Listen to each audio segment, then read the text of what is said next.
Buenas tardes. ¿Ya pueden ver la pantalla bien? Sí, doctor, sí se ve bien. Buenas tardes. Sí, buenas tardes. Vamos a ver. Ya está funcionando bien. Sí, perdón la computadora. Ya le voy a pedir una nueva santa. Entonces, esta presentación es sobre la valoración del riesgo suicida. Yo creo que es uno de los temas que más causa incomodidad en los médicos y de los que más fácilmente nos vienen refiriendo los pacientes, nosotros médicos, por miedo más que nada. Conviene hacer una buena valoración del riesgo suicida. Hay muchos inconvenientes actuales con respecto al riesgo suicida y es que no es preciso. Se determina bajo criterios estadísticos, investigación médica, la investigación clínica, pero sí tener una escala bien precisa, indicadores biológicos predecibles es muy difícil al momento. Incluso con neuroimagen todavía tampoco es nada preciso. Y es que otros detalles con respecto al suicidio es que no todo suicidio es parte de una enfermedad mental. Al menos el 10% de esos no hay una explicación médica para ellos. Puede haber una explicación cultural, puede haber una explicación muy individual, pero no un trastorno mental de trasfondo. La OMS lo menciona como un acto con un resultado letal, pero que es deliberadamente iniciado y realizado por el sujeto.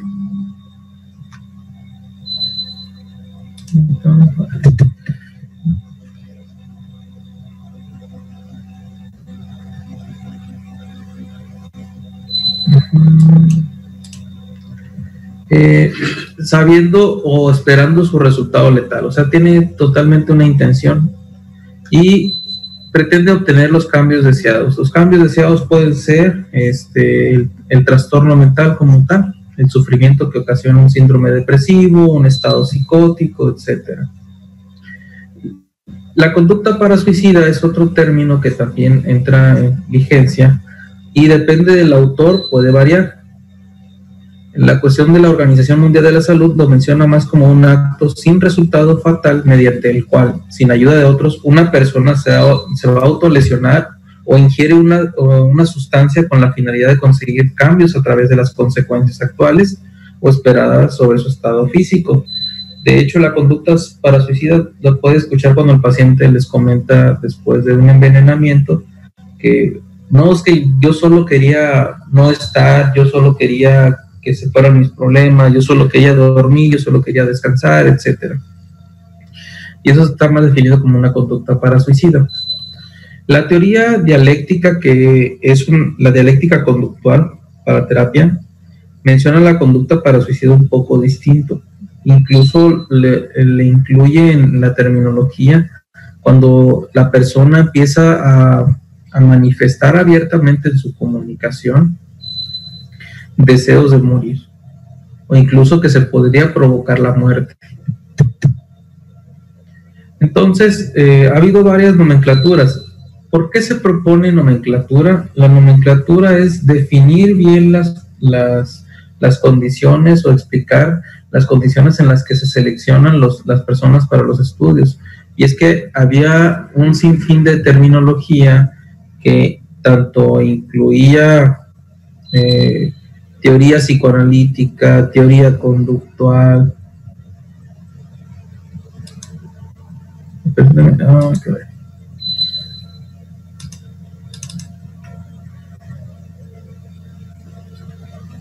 Tengo un problema aquí con...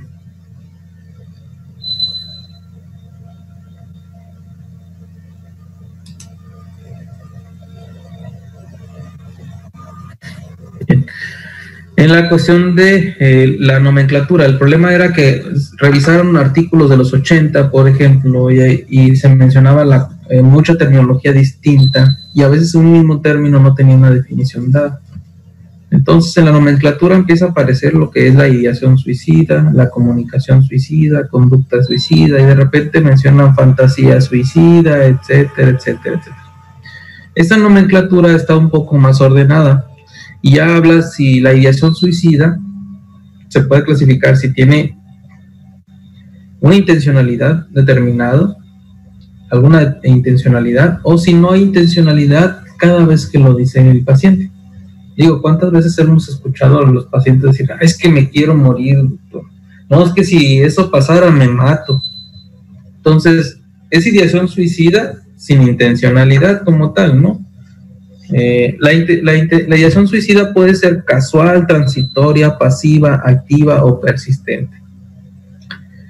La comunicación suicida es que ya el paciente no solo tiene el pensamiento, sino que lo comunica abiertamente y con una intencionalidad.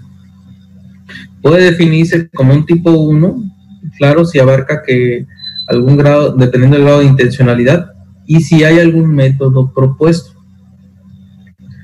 Ya en la cuestión de el tipo 2 es que hay un grado indeterminado.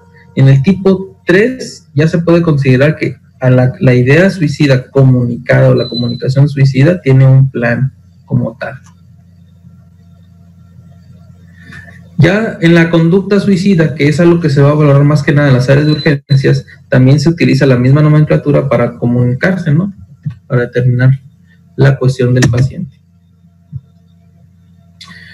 Los factores de riesgo de la conducta suicida pueden ser clasificables como aquellos en los que nosotros podemos modificar directamente y aquellos en los que no vamos a modificar, al menos por el área médica.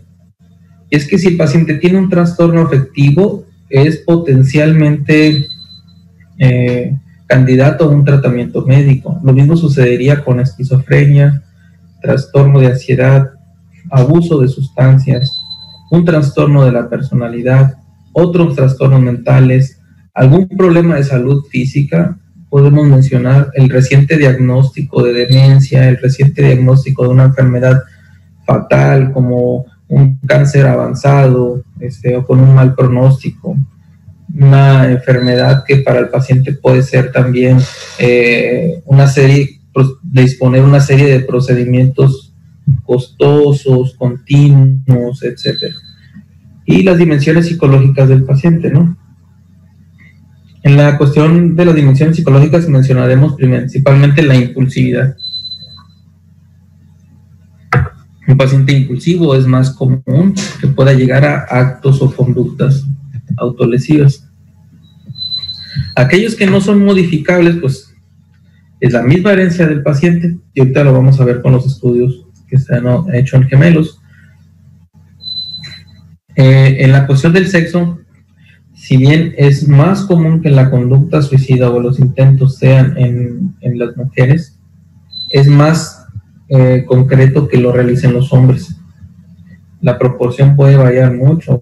Si de 20 intentos en mujeres, una puede completar realmente o llegar al resultado fatal, pero los hombres, de 4 que llegan a intentarlo, 1 sí llega a un resultado fatal.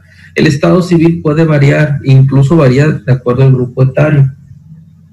Las edades en la cuestión de los pacientes pueden ser desde adolescentes, que son los que tienen más impulsividad, menos estrategias de afrontamiento a las situaciones, o también incluso con el abuso de sustancias, y en pacientes mayores de 55 años, que también están conocidos los cambios en el ciclo vital, pero también la presencia ya de enfermedades crónicas. Hablaba del estado civil y la edad, porque un paciente que ha enviudado, por ejemplo, un hombre tiene más posibilidades de suicidarse que una mujer que ha enviudado. Puede variar. También puede suceder que una mujer en edad laboral o edad promedio de reproductiva también tenga más riesgo de suicidio que el hombre en otros extremos de la vida. Entonces puede variar realmente, y en eso es lo que quiero que quede bastante claro, porque el riesgo suicida se tiene que individualizar, y esa ha sido una de las limitantes, ¿no?, para generar escalas concretas. La situación laboral o económica influye mucho, más en esas situaciones por las que estamos pasando en este año. Para muchas personas ha sido muy difícil realmente. La situación social reporta que muchas personas no les está alcanzando ni para la canasta básica, entonces incluye una situación social de la que no influyen los médicos. Las creencias religiosas también pueden variar. Es un factor protector la religión católica o las religiones más ortodoxas, que, pues, por ejemplo, religiones en las que se cree en la reencarnación, ¿verdad? El apoyo social influye bastante en si se va a concretar o no el suicidio. Una persona que queda en condiciones de calle, pues, evidentemente es más vulnerable a la conducta suicida, y el hecho de que haya tenido conducta suicida previa al paciente. Factores de riesgo individuales, entonces. ¿Qué tanto es la proporción esperada para los trastornos mentales? Hablando de depresión mayor, que es sin duda el 65-90% de los suicidios, estos estudios se hacen por autopsia psicológica, que quiere decir se investiga en una población dada los suicidios y qué tanto era la posibilidad de que haya estado presentando un suicidio, que haya presentado, un síndrome depresivo. El riesgo por un episodio depresivo es 20 veces más que en la población general, y mayor si la edad está entre los 30 y los 40 años. En esto hablaba más o menos en la cuestión de las mujeres en edad media, ¿no? Es más común también la depresión, ya la habíamos visto en otra presentación, creo que fue del doctor René, precisamente que predomina más en el género femenino. Y el trastorno bipolar, que aunque es menos frecuente que la depresión, el 20 al 50% intenta el suicidio alguna vez en la vida. Claro, mayor si es un episodio depresivo por el que está pasando el paciente con trastorno bipolar. Es 15 veces mayor el riesgo del suicidio que la población general. Los trastornos psicóticos, como la esquizofrenia, puede variar. Por ejemplo, si es en la primera etapa de la enfermedad, el paciente entra en más conciencia, puede tener resultados adecuados con el medicamento, pero posteriormente la noticia de una enfermedad incurable en la que no va a tener control de sí mismo puede suponer un estrés tan grave como para intentar el suicidio. Las recaídas crónicas, que tienen que ver con ideas delirantes, y en los 6 meses siguientes a un egreso hospitalario, sobre todo las primeras 3 a 2 semanas después de salir del hospital psiquiátrico. Esto, aunque la población es menor, representa el 1% de la población, los trastornos psicóticos como la esquizofrenia. El riesgo de suicidio es de 30 a 40 veces más. Y una a 2 de cada 4 pacientes lo intentarán alguna vez. Entonces, independientemente del género, es más frecuente que lo logre. La anorexia nervosa también tiene claramente un incremento de suicidio con la población general, aunque lo que lo hace tener menor proporción en la cuestión de los suicidios en general es el hecho de que es una enfermedad de baja prevalencia, pero en proporción a los que padecen anorexia nervosa es bastante elevado. Entonces, paciente con diagnóstico tal de anorexia nervosa, depresión mayor, no es para minimizar el hecho de que el paciente exprese ideación suicida. El alcoholismo es un factor de riesgo, incluso como precipitante de la conducta suicida, es como un catalizador para eso. 6 veces más el riesgo, independientemente de los años de la enfermedad. También se comentaba que el alcoholismo viene junto con depresión mayor muchas veces, con el trastorno bipolar también se comentó bastante, trastornos psicóticos y anorexia. El trastorno límite de la personalidad tiene un riesgo de 8% más que en la población general, pero también tiene una presencia menor en la población general. Entonces, predomina la depresión mayor. Los factores de riesgo individuales psicológicos, ya le comentaba, el primero es la impulsividad. El otro es el pensamiento dicotómico. Dicotómico se refiere al término en el que se separan dos las cosas, o sea, en parte y contraparte, o todo o nada.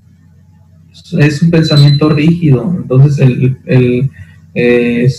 son creencias que se genera el paciente. Es que si no lo logro así, ya no va a resultar. Es que si no, doctor, ya lo intenté y todo estaba mal. Entonces, ese es un pensamiento dicotómico. Tienen rigidez cognitiva los pacientes. Y esa rigidez cognitiva es que, contraparte de la flexibilidad, no genera alternativas o considera las alternativas como posibilidades. Hay desesperanza, y esto es uno de los factores también predominantes y más medibles de un paciente. La desesperanza comúnmente lleva a la ideación suicida. El paciente lo va presentando continuamente y es la sensación de que las cosas no van a estar mejor en el futuro, o al menos tiene una prospección muy corta el paciente de lo que va a ser el futuro. Dificultades para la resolución de problemas. El paciente tiene dificultades continuas. Esto puede ser, por ejemplo, en pacientes que su capacidad cognitiva, su estado cognitivo no les permite resolver los problemas de forma más asertivas. Hay sobregeneralizaciones de los recuerdos biográficos, por ejemplo, un hecho, un hito en la memoria del paciente está constante, sobrevalorado. Ese mismo hito lo generaliza a otras ocasiones, a otras situaciones futuras probables, o incluso lo trata de encajar cognitivamente con lo que está viviendo constantemente el paciente. Los pacientes perfeccionistas también tienden más al riesgo suicida. Factores individuales, bien, que haya tenido intentos de suicidio previos en el año anterior, ese es uno de los principales también, de 20 a 30 veces. Entonces, vamos haciendo un ejercicio más o menos, acumulando. Imagínense una paciente de 35 años con un síndrome depresivo, que bebe, que ha sido alcohólica, que anteriormente ha intentado quitarse la vida en los últimos 6 meses, pues ya más o menos ahí va cantando que el riesgo suicida es bastante elevado, sobre todo si la ves en ese momento y está deprimida. El riesgo es mayor también en ancianos relacionados a la intencionalidad. Usa métodos más letales, o sea, armas de fuego, ahorcamientos. Y la otra que los condiciona a que lo concreten más fácilmente o lleguen al resultado fatal es la fragilidad del mismo cuerpo ya, o sea, que no tienen tanta reserva fisiológica para responder a un envenenamiento, por ejemplo. La adolescencia, como por la impulsividad y otros factores asociados que comentábamos, el que sea hombre, y la enfermedad física o discapacidad está presente en el 25% de los suicidios. Por ejemplo, el diagnóstico de demencia, ¿no? Como pongo la imagen a Robbie Williams, ¿no? Que después del diagnóstico pasó por un episodio depresivo, después del diagnóstico de una demencia potencialmente fatal, un mal pronóstico, se suicidó. Factores individuales genéticos.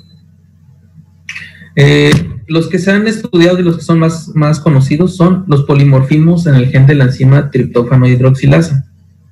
Es una enzima de punto clave para la producción o para la síntesis de monoaminas. Entonces, esos polimorfismos pueden fallar en la cuestión del nivel de producción general de serotonina.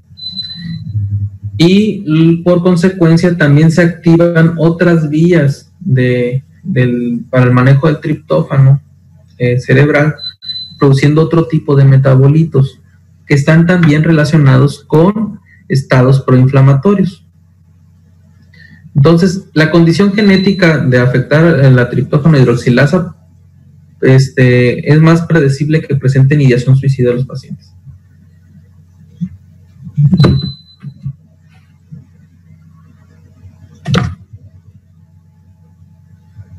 Los niveles bajos de proteína transportadora de serotonina son otros relacionados. Los niveles bajos de la monoamino oxidasa, que es la metabolizadora de las monoaminas. La elevación de los receptores de 5-HT1A y 5-HT2A cosinápticos también, que esos tienen que ver pues, con el freno, ¿no?, de la liberación de serotonina. Esa es la señal de biofeedback negativo en la liberación de las monoaminas. Y los niveles bajos del colesterol total están relacionados sobre todo con pacientes que tienen trastorno bipolar del tipo 1, disminución del ácido homovalínico en el líquido cefalorraquídeo y las alteraciones genéticas en algunos receptores inotrópicos de glutamato, ¿no?, que son los principales excitatorios del sistema nervioso central. Los factores de riesgo social principalmente son tener un familiar de primer grado con intento o suicidio consumado, sobre todo en las mujeres. ¿Qué es esto? El hermano se suicidó, se ahorcó, y entonces ese es un factor de riesgo bien claro definido, ¿no? Concordancia con gemelos monocigóticos, eso sí está bien estudiado, puede elevarse hasta 10 o 20% con respecto a la población general. Los eventos estresantes, pérdidas personales, divorcio, separación o muertes, pérdidas financieras, problemas legales o acontecimientos negativos recientes, falta de apoyo sociofamiliar. La falta de apoyo sociofamiliar no significa que esté solo el paciente. Puede ser simplemente que sea una familia indiferente, donde pues hay mucho distanciamiento emocional. Pobreza, falta de empleo, jubilación, trabajo muy cualificado y profesional con altos niveles de estrés, principalmente médicos, ¿no? Ahorita está bien estudiado que de las profesiones de más riesgo, yo diría que casi la que lleva el primer lugar es la medicina, ¿no?, para el riesgo suicida. El ateísmo, prácticas religiosas restrictivas y aquellos que creen en la reencarnación. Sobre la cuestión del punto 6, me faltó mencionar, en Estados Unidos, 3 son las principales especialidades que tienen más suicidios, ¿no? Anestesiología, psiquiatría y ahorita no recuerdo la otra, después se las menciono. La cuestión aquí de las prácticas religiosas restrictivas tiene que ver, por ejemplo, con aquellas prácticas en las que, no sé, segregan o atacan a minorías o a grupos de acuerdo a la creencia religiosa. Por ejemplo, la homosexualidad en grupos muy ortodoxos, ¿no? Imagínense en un país musulmán, ¿no? Contagios sociales, esos contagios sociales es que la población vulnerable, llámese aquella que tiene un episodio depresivo, por ejemplo, lo ve manifiesto en los medios sociales de alguna forma, hace que predisponga que haya más intentos suicidas en ese momento o los meses posteriores, y con el mismo método del cual se ha comunicado. Esto ha llevado que existan países del primer mundo, sobre todo, que en esa cuestión de suicidio tengan normas bien calificadas de cómo se van a transmitir las noticias en el periódico, en la radio sobre el suicidio, ¿no? Y si es necesario realmente que se transmita este tipo de noticias. Lo comento porque aquí libremente se maneja como nota roja y se habla muy dramáticamente de la cuestión del suicidio. Y sí tiene repercusiones. Al menos lo hemos visto en el área de urgencias después de ese tipo de noticias, como en la semana siguiente tenemos más adolescentes en el área de urgencias. La historia de maltrato físico en la infancia es sumamente importante, la historia de abuso sexual, la violencia de género, agresores o victimarios. El mismo agresor también puede intentar el suicidio, sobre todo después de cometer la agresión. Y las minorías con discriminación, acoso por pares, por ejemplo, el acoso escolar, incluso el acoso en las mismas áreas laborales, ¿no? Puede haber organización ahí de acoso, acceso fácil a armas, acceso a medicación o venenos, ¿no? Básicamente vivir en México también. Factores protectores. Los personales pueden ser habilidades para la resolución de conflictos. Esto se va llevando en el desarrollo en la familia, se les va enseñando a los niños. La autoeficacia también. Habilidades para las relaciones sociales e interpersonales, flexibilidad cognitiva, tener hijos, son los factores, parte de los factores personales. Dentro de los sociales, familia funcional con soporte mutuo de calidad, integración social, espiritualidad, valores culturales y tradicionales, acceso a tratamiento a padecimientos mentales, ¿no? Esa situación sería lo más ideal, ¿no? Para un ambiente comunitario y personal para la protección en general, yo creo también de la salud mental. En la cuestión de la evaluación del riesgo suicida, en la entrevista clínica se tiene que evaluar el contexto y el estado psicológico asociado a la conducta suicida.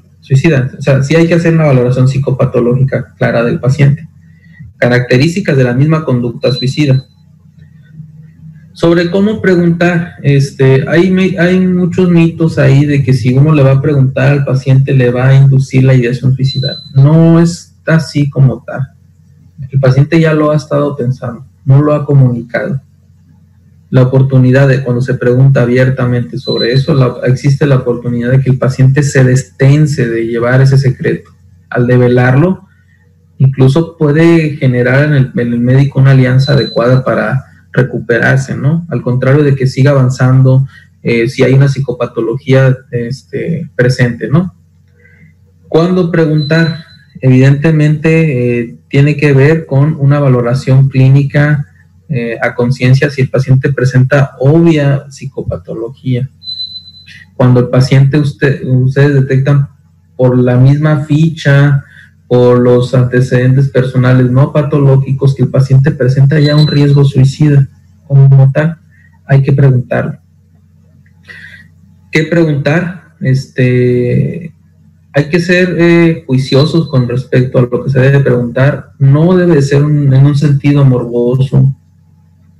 Lo digo porque luego se preguntan detalles escabrosos, como por ejemplo, pues si bien estás investigando que el paciente tiene un arma, hay un medio, no tendrías por qué estar averiguando qué tipo de arma tiene, qué potencial tiene para matarlo, etcétera, ¿no? O sea, ya no entran dentro de la actividad clínica.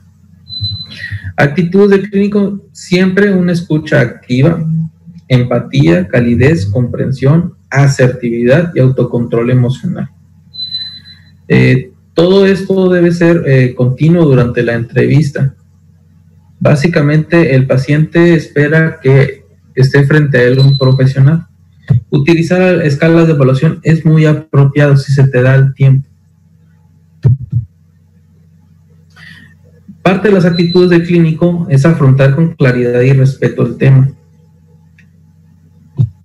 Hay que transmitir que existe conocimiento médico y que están dispuestos para la ayuda. No hay que evitar comentarios personales que sean moralizantes o reprobatorios. Es muy tentador. Los comentarios moralizantes y reprobatorios son más para calmarse uno mismo que para calmar al paciente o cambiar al paciente. Eso es lo que terminas haciendo. Pero terminas distanciándote del paciente. Precisamente al no develar el paciente el suicidio, trata de evitar ese tipo de comentarios moralizantes o reprobatorios. Ya los tiene en su mente, no los tiene que escuchar de otra persona. No tratar de convencer a la persona de lo inadecuado de su conducta. No tiene sentido. Solo se van a conflictuar con el paciente y quizás se les pierda. Hay que mostrar calma y seguridad. Hay que evitar preguntas morbosas, como lo había comentado. Y la comunicación, hay que comunicar los riesgos con la familia. Aquí tiene que ver con buenas prácticas generales para el paciente. Una de ellas, por ejemplo, es tener un contacto. Si uno tiene el contacto del paciente o los familiares, a ver, deje permitir. No sé cuántos faltan para la... Faltan algunos compañeros, dicen, ¿verdad? Sí, de unos compañeros que están de guardia. Ok. Ya agregué a uno. Entonces, ¿están todos en un solo video? Sí, yo creo. Ok, está bien. Estamos dos. Bueno. Entonces, estábamos hablando de comunicar los riesgos a la familia. Hay que tener un contacto si el paciente viene solo. ¿Sí? Esto ayuda a contrastar también los datos para valorar el estado funcional completo del paciente.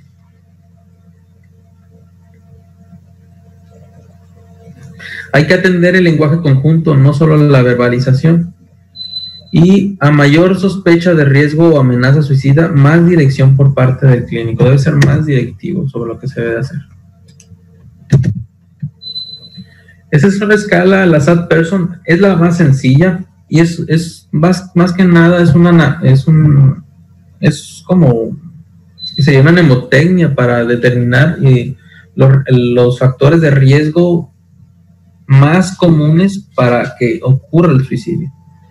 Entonces, si estás hablando de un paciente, hombre, de 55 años, que viene porque tiene un problema hepático, alcohólico, nutricional crónico, ya una cirrosis, digamos, presenta un estado depresivo, nunca ha intentado quitarse la vida, sigue abusando de alcohol, el pensamiento no presenta psicosis del paciente, pero habla de que en algún momento ha pensado que todo se ha ido al traste y que a lo mejor estaría mejor muerto, ya que se divorció su pareja por ser una persona que la golpeaba,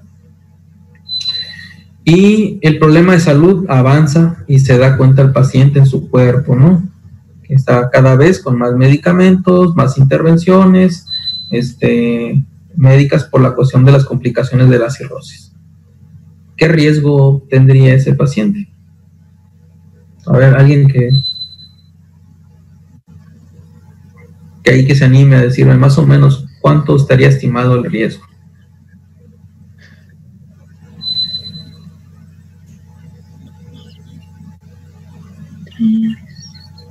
Cada uno vale un punto, ¿no? Tiene aproximadamente 5, según yo. Sería de riesgo alto. Sí. Entonces, el paciente quizás tenga indicación para una hospitalización, sobre todo si hay un síndrome depresivo, ¿no? Entonces, la indicación sería para una hospitalización psiquiátrica. Valorar la cuestión del tratamiento más seguro para él. Entonces, parte de lo que ya hablábamos, ¿no? Algunos consejos que se dan también es la de ganar tiempo, ¿no? Se puede pactar con el paciente. Pactar con el paciente tiene que ver con generar un plan de tratamiento o un compromiso con el paciente. Aquí no puede suceder la situación de que yo no estoy comprometido con el paciente, porque ya cuando el paciente llegó contigo por cualquier tipo de ayuda, ya estás involucrado de alguna forma socialmente con él. No es como que te pueda decir, ay, me tapo los oídos, no me digas nada de eso de que te quieres quitar la vida, ¿no? Entonces, ganar tiempo significa pactar, hacer un contrato de no suicidio con el paciente, comentarle la situación de que hay tratamientos médicos que en unos 6 meses podría haber un resultado muy bueno para él, cambiar el panorama a cómo ha estado viviendo las cosas. Entonces, eso le da la esperanza al paciente de que probablemente pueda tener otro resultado, las cosas a cómo van. Hay que tener una buena comunicación entre profesionales, ¿no? Y si el riesgo es alto, no hay que dejar a la persona o dejarla todo el tiempo en compañía con alguien, ¿no? Para que no vaya a abandonar. ¿Qué es lo que no hay que hacer? Ignorar, mostrarse consternado, decir que todo estará bien. Aquí el equivalente sería en México el echarle ganas, solo hay que echarle ganas, entonces sería como no hacer nada, ¿no? Retar a la persona a seguir adelante, hacer parecer el problema como algo trivial, dar falsas garantías, jurar guardar el secreto o dejar a la persona sola. Esto ya sería más para la cuestión de los servicios de urgencias, que sería por todo lo que hemos visto, ¿no? De la gravedad del padecimiento, aparte de los factores sociodemográficos importantes. Criterios de ingreso también, psicosis, intento de suicidio, letalidad con letalidad considerable. Historia de preocupaciones para evitar el rescate. ¿Qué quiere decir? Planeó estar solo, planeó irse a un hotel, planeó, etcétera, algo que le quitara las ayudas sociales. Ideación persistente con planeación. El paciente se lamenta haber sobrevivido. La sad person está elevada o valoran todos los factores sociales que hemos visto, los factores médicos, sin soporte social, y requiere un estudio hospitalario el paciente, aparte. El tratamiento, el estudio sociodemográfico, por ahí empieza, ¿no? Trabajo social tiene que empezar por ahí. Hay que identificar las redes de soporte social y familiar adecuadas, eso ya va a estar dentro del estudio sociodemográfico. Psicoeducación a redes de soporte social para el manejo ambiental, tanto como en la estancia como en el manejo ambulatorio. Se tiene que educar a los familiares que conozcan métodos que pueden utilizar los pacientes. Y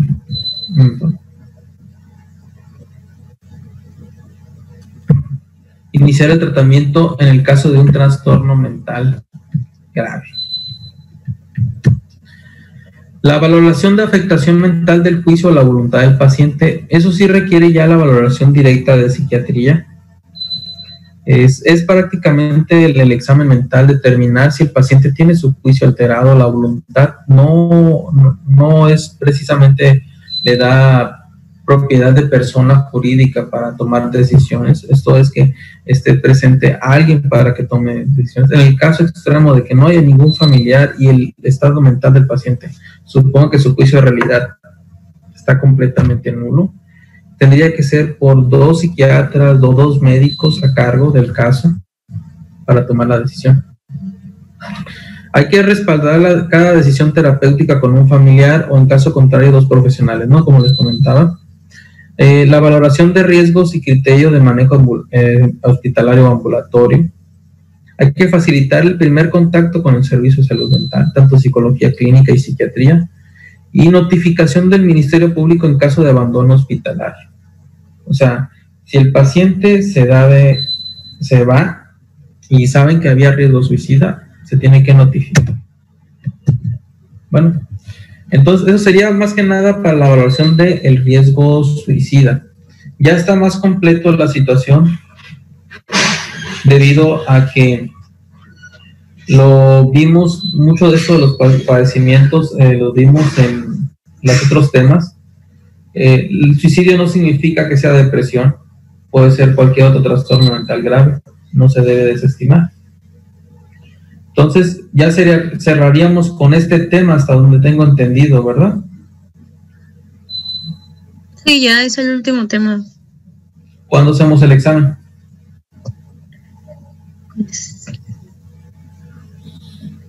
Pues no sé, va a salir usted de vacaciones, ¿no? Regresando en enero. Ok. Sí, les paso todas las presentaciones y quedamos para el día 5 de enero. Está bien. el examen. A las 7 de la mañana, ¿les parece bien? Sí se puede. Suena bien. Okay.